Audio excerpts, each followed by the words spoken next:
Good. Good morning, everyone. Today we're discussing one of the most crucial aspects of the food service industry: food safety and hygiene. This training is aligned with the SIC XF SA005 unit, designed to help you understand and implement hygienic practices to ensure food safety. My name is Gerard Dillon and I'll be running the training course. Before we get started, I'd like to begin by acknowledging the traditional custodians of the land we gather on today, the Gadigal people of the Eora Nation. I pay my respects to their elders, past, present and emerging, and extend that respect to any Aboriginal or Torres Strait Islander people that are with us today. We honour their enduring connection to this land, their culture and their contributions. May we continue to learn from and work in partnership with the First Nations communities to create a respectful and inclusive future together. A few housekeeping rules. The evacuation point in the case of an emergency is located at the front of the building. And the emergency points are through the rear doors and the side doors. The evacuation plan is posted on the wall behind us. I've also got a copy here, and I encourage you to become familiar with it and read it. The toilets are located just behind us if needed. Okay, let's jump in. Food safety laws in Australia have evolved over time, but a key milestone is the introduction of the Food Standards Code in 2000, which came into effect in 2001. This code is a set of legal requirements developed by Food Standards Australia and New Zealand, so the FSANZ, that applies to all food businesses across the country. The Food Standard Codes cover areas such as food labelling and additives, food hygiene and safety practices, and food production and processing standards. Prior to this, individual states and territories had their own food safety law, but the Food Standards Code harmonised these requirements, creating a consistent national framework. Whether you work in a cafe, a restaurant, a school canteen, or a business, or a catering business, the principles we'll discuss today are essential. These practices don't just protect your customers, they also protect you, your colleagues, and the reputation of the business. So why food safety is important? Let's start with the basics. Why does food safety matter? According to recent statistics, approximately 4.1 million Australians suffer from foodborne illnesses each year. These illnesses can create serious health complications and even death. For businesses, food safety breaches can lead to fines and legal consequences, which can dramatically affect the business. So fines for food safety breaches. For individuals, fines can range from $10,000 to $100,000 depending on the nature of the breach. For businesses, corporations can face up to $500,000 or more. So a corporation being bigger, like McDonald's or KFC. Examples of breaches include failing to maintain proper hygiene practices, serving unsafe or contaminated food, and inadequate training of food handlers. So legal action and prosecutions, severe cases such as those causing harm to consumers may result in criminal charges for negligence or recklessness, prosecution under public health and safety laws. For instance, if a foodborne illness outbreak can be traced back to a business, they may face lawsuits from affected government organisations. Food business closures. Health authorities can issue prohibition orders to close the business until compliance is achieved. In extreme cases, licences may be revoked permanently. So public shaming and damage to reputation. Names of non-compliant businesses can be published on the Name and Shame Register, which are public databases managed by local councils or health departments. This often results in loss of customer trust and revenue. Imprisonment in rare extreme cases where gross negligence leads to severe harm or fatalities. Jail sentences may be imposed on individuals responsible, such as business owners or managers. So a real world example of that, in 2018, a catering company in Melbourne was fined $92,000 after a salmonella outbreak sickened over 40 people. The court found the company failed to store food at safe temperatures and maintain proper cleaning protocols. So how to avoid these penalties? Train all staff in food safety practices, follow cleaning schedules and maintain hygiene standards, conduct regular compliance audits, and ensure proper food storage, labelling and handling. Food safety compliance is not just a legal requirement, it's a critical commitment to protecting public health.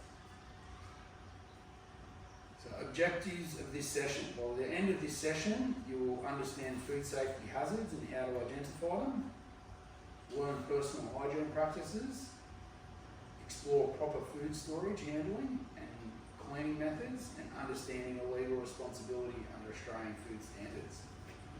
So the four main types of hazards to effectively prevent contamination, we need to understand different types of food hazards. So we've got biological hazards. These include bacteria, viruses, fungi and parasites. Common examples are salmonella in raw chicken and norovirus in shellfish. Chemical hazards, these include pesticides, cleaning agents, and naturally occurring toxins like those found in some types of fish. Physical hazards, things like hair, glass, metal fragments or packing material. And allergenic hazards, foods like peanuts, shellfish, dairy or gluten that can trigger severe allergic reactions. Each of these hazards can cause serious harm, so identifying and managing them is a care responsibility. So contamination types. Contamination occurs in three ways. Direct contamination. This happens when a hazardous substance comes directly in contact with food. Example, raw meat juices dripping onto a salad. Example, this could easily happen in a busy kitchen. The chef has made a salad and a bowl is sitting on the top of the bench. He or she gets a packet of chicken to cook, making the chicken salad. Hand up. Who here has opened up a packet of raw chicken and at the bottom all those lovely uncooked juices? Yeah. All those. Yeah. My husband often flicks his hands to Oh, like really? this, so Terrible. goes the sprays the chicken. See, that would be great. Yeah. Often, so this has often got strains of blood in it. So the chef then moves the chicken container from one side of the bench to the other, inadvertently spilling some of the juices into the salad.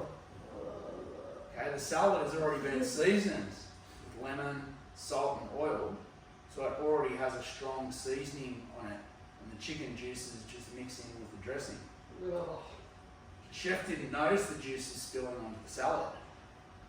So the customer doesn't taste the chicken juices as it has been mixed in with the salad dressing.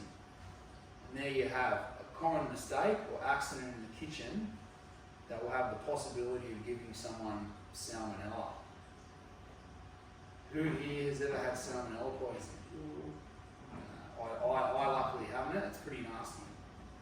So common symptoms of salmonella typically appear 6 to 72 hours after consuming the contaminated food.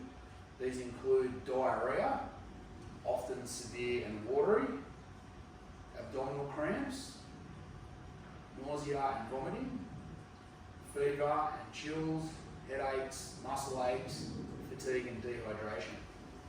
The symptoms usually last 4 to 7 days, but recovery may take longer in some individuals. So severe effects and complications. In some cases, salmonella infection can lead to severe complications. So the first one is dehydration. Persistent diarrhea and vomiting can cause significant loss of fluids and electrolytes, leading to dizziness, low blood pressure, kidney failure in extreme cases. Septicemia, so that's a bloodstream infection. If salmonella enters the bloodstream, they can cause life-threatening conditions with symptoms like high fever, chills, rapid heart rate, and organ failure. And it can also cause reactive arthritis, known as Rita's syndrome. This condition can develop weeks after the infection, causing joint pain, eye irritation, and pain during urination. And then we've got meningitis. In rare cases, salmonella can lead to infections in the brain and spinal cord, particularly in some individuals. Okay, high risk groups. The following population are more vulnerable to severe effects. So young children, immature immune systems that make them more susceptible, elderly individuals with weakened immune systems, pregnant women, risk of passing the infection to the baby, and immune-compromised individuals, people with conditions like HIV, cancer, or those on drugs that are high risk of the complication. Okay, long-term effects. In some cases, individuals may experience prolonged or chronic symptoms such as ongoing gastro, chronic arthritis from reactive arthritis, contamination 2 type, such as cross-contamination. This is where harmful microorganisms are transferred from one surface of food to another. For instance, using the same knife, the raw chicken, and then cutting up the salad ingredients without cleaning it. We've got environmental contamination. This can come from unclean equipment, pest infections, or poor storage condition. Understanding how contamination happens is the first step to preventing it. So risk factors for foodborne illnesses. Certain conditions encourage the growth of harmful bacteria, such as incorrect storage temperatures, improper cooking or reheating, inadequate personal hygiene, and failing to clean and sanitize surfaces properly. Let's consider a real-world example. Imagine leaving cooked rice out at room temperature for several hours. Rice is a common carrier of Bacillus cereus, a bacteria that thrives in the temperature danger zone. Without proper handling, this simple mistake could lead to food poisoning.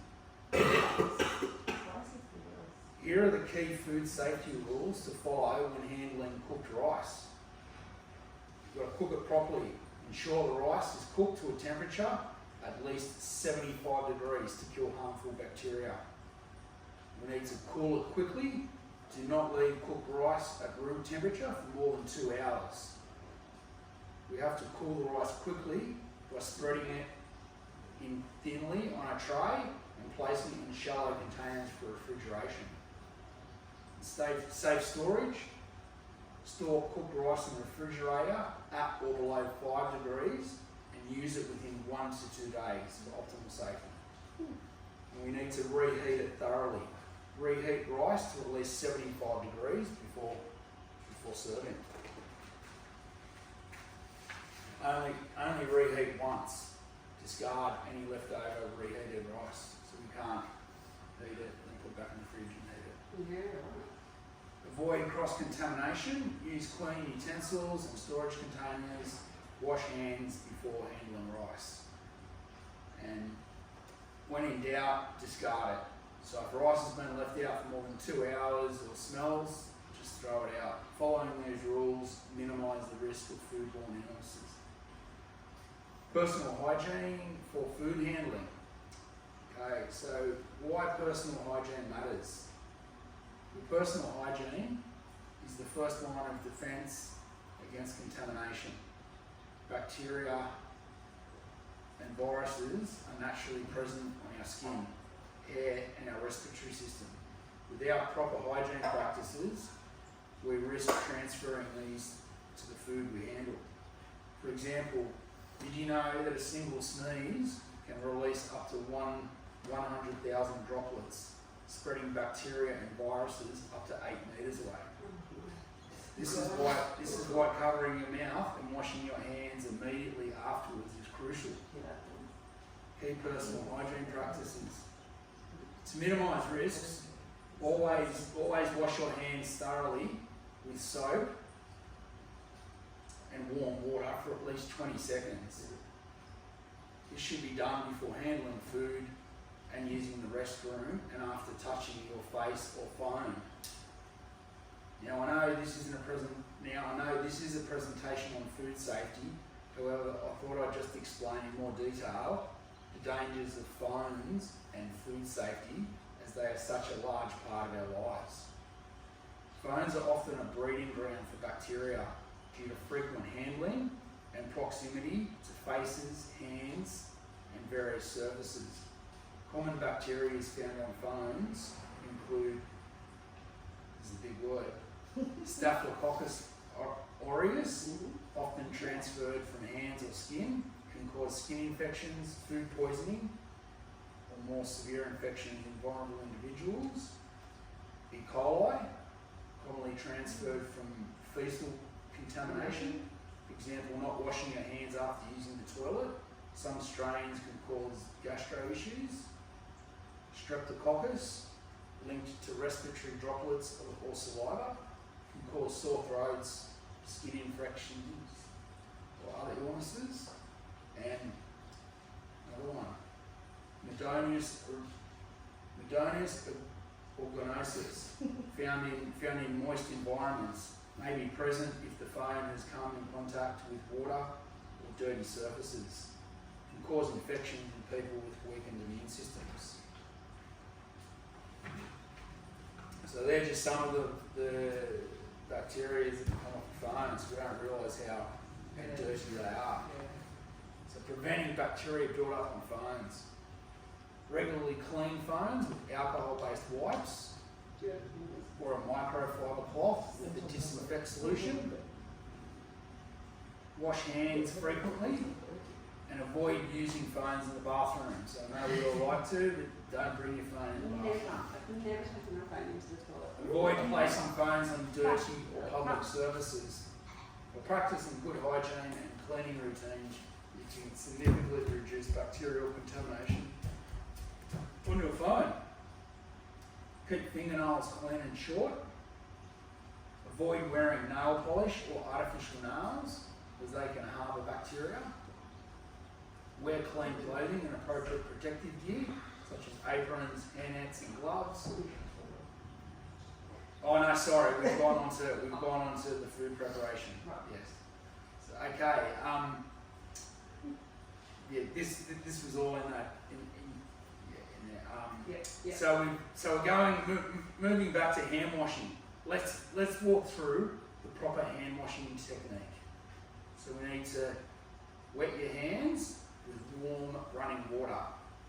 Apply soap and lather thoroughly, covering all surfaces, including between fingers and under nails. Scrub for at least 20 seconds, and if you want to remember that, a good way to look at the 20-second rule, sing the happy birthday song twice if you don't have a timer. So you just bring happy birthday to you, do that twice. Rinse thoroughly under running water. Dry your hands using a clean single-use towel or air dryer. Hand towels in bathrooms can harbour a variety of bacteria. often due to moisture, warmth, and frequent contact with skin and hands. Some common bacteria found in bathroom hand towels, which is another nasty one, is E. coli, transferred from fecal contamination when hands aren't thoroughly washed after using the toilet. Certain strains can cause gastro illnesses. Staphylococcus aureus, often from skin contact. Enterococcus, another bacteria linked to fecal matter, may cause urinary tract infections. So all these can also be due to not cleaning that hand towel properly. So factors that increase bacterial contamination on the towel is moisture. Damp towels provide a perfect breeding ground for bacteria. Usage frequency. Towels used by multiple people accumulate more bacteria, so having that one common towel in the bathroom that everyone uses. And infrequent washing. Not washing towels regularly worsens contamination. So how do we reduce the bacterial in bathroom towels? We need to wash them frequently. Wash every 2 to 3 days, especially in households with multiple users. Dry them thoroughly. Hang towels to dry completely after use. Avoid leaving them in damp, poorly ventilated spaces, so just leaving them on the side of the bench. We need to use hot water and detergent. So you need to wash the towels at 60 degrees Celsius or higher to kill bacteria. And once again, avoid sharing if you can, if everyone can use their own towel, and disinfect regularly. Use a disinfectant in the washing cycle, especially for towels used by sick individuals. By following these practices, you can minimise the bacterial load on hand towels and reduce the risk of infection. Yeah. I use disposable paper towels. Yeah. Right. So, getting back to we were covering the food preparation, gone from the rice and then we veered off to the phone and the towel. And now we're going to go back to safe food handling and storage. This is a really interesting one. So, temperature control. The temperature danger zone is between 5 degrees and 60 degrees, where bacteria multiply rapidly. To prevent food entering this zone, refrigerate perishable items at or below 5 degrees. Keep hot foods at or above 60 degrees. Limit the time food spent in this range during preparation, ideally no more than 2 hours. So for example, if you're preparing a large salad for a catering event, ensure all ingredients remain chilled until or just about before serving. So storage best practices. Proper food storage is essential for preventing contamination. So we need to store raw meat on the bottom shelf of the fridge to avoid drips onto other foods. Use airtight containers for leftovers and label them with the preparation date. And rotate stock. The first in, first out is the principle to avoid expiring products. And separate allergens from other foods to prevent cross-contamination. Okay, so hot food in fridges. This is an interesting one.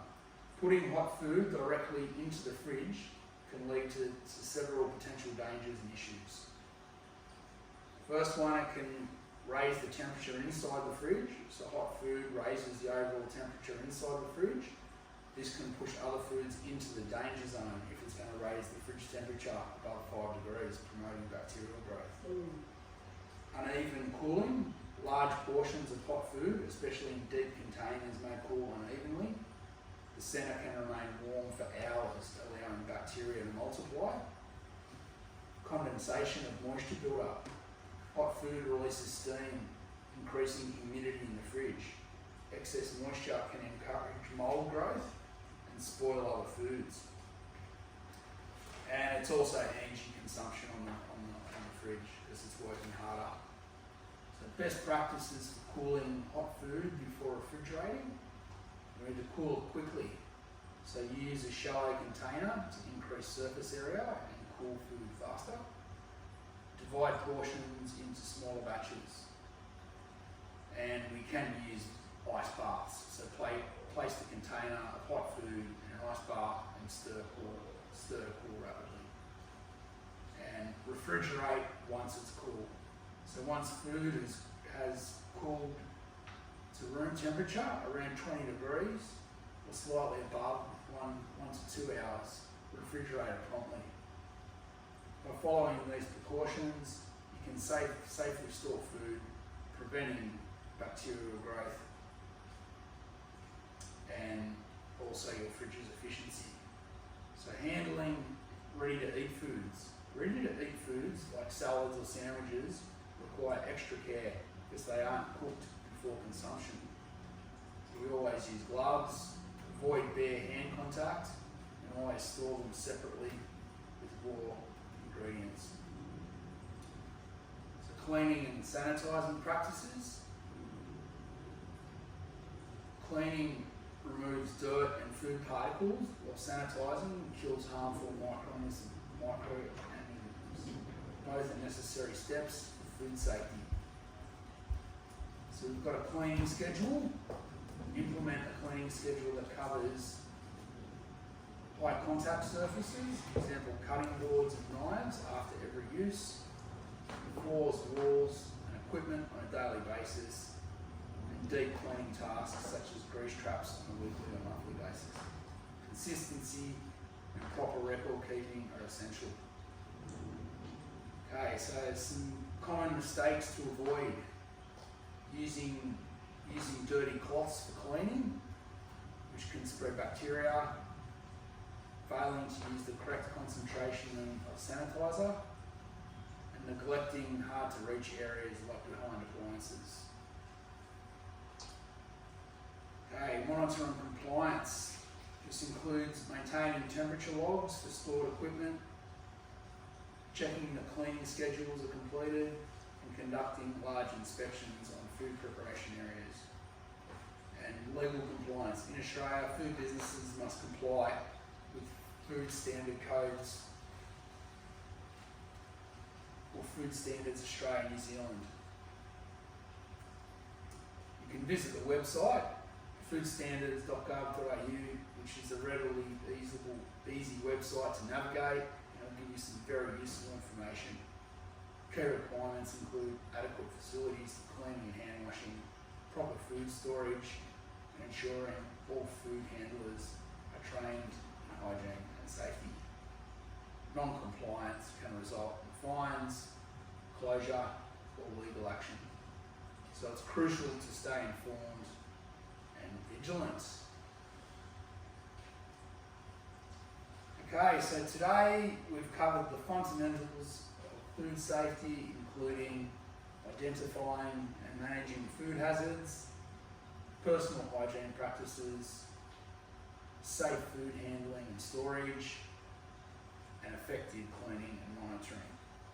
By applying these principles, you'll play a key role in protecting the health of your customers and colleagues. So thank you for your attention. If you have any questions or specific scenarios you'd like to discuss, now is the time. If you'd like some additional resources, such as food safety guidelines, they are available on request, or the foodstandards.gov.au gives you a lot of information there. So let's work together to make food safety a priority for everyone. Thanks for your time and enjoy the rest of your day. It's at 29 minutes, is that okay?